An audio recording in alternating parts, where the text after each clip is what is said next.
ദൈവപുരുഷനായ യോസഫിനോട് തൻ്റെ സാക്ഷ്യം ഒറ്റ വാക്കിൽ പറയാൻ ആവശ്യപ്പെട്ടാൽ ഇങ്ങനെ പറയും: മനുഷ്യർ എന്നെ അവഗണിച്ചപ്പോൾ എൻ്റെ ദൈവം എന്നെ പരിഗണിച്ചു.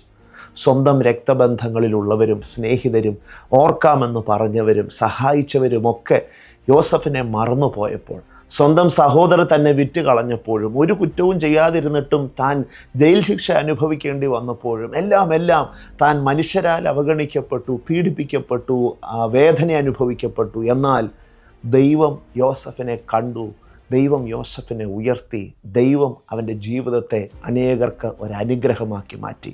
ഇന്ന് മനുഷ്യരാൽ നിങ്ങൾ അവഗണിക്കപ്പെട്ടവരാണോ? മനുഷ്യർ നിങ്ങളെ കുറ്റപ്പെടുത്തുന്നുണ്ടോ?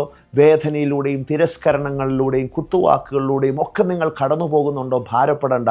ദൈവം നിങ്ങളെ കണ്ടിരിക്കുകയാണ്. ദൈവത്തിൻ്റെ വലിയ പദ്ധതിക്കായി, ഉദ്ദേശത്തിനായി ദൈവം നിങ്ങളെ തിരഞ്ഞെടുത്തിരിക്കുന്നു. അതുകൊണ്ട് മനുഷ്യർ നിങ്ങളെ അവഗണിച്ചാലും മാറ്റി നിർത്തിയാലും സങ്കടപ്പെടേണ്ട. ദൈവം നിങ്ങളെ പരിഗണിച്ചിരിക്കുന്ന സമയം വന്നെത്തിയിരിക്കുന്നു.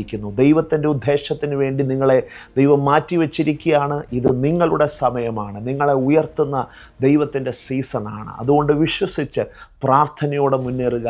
ഈ വചനങ്ങളാൽ ദൈവം നിങ്ങളെ ധാരാളമായി അനുഗ്രഹിക്കുമാറാകട്ടെ.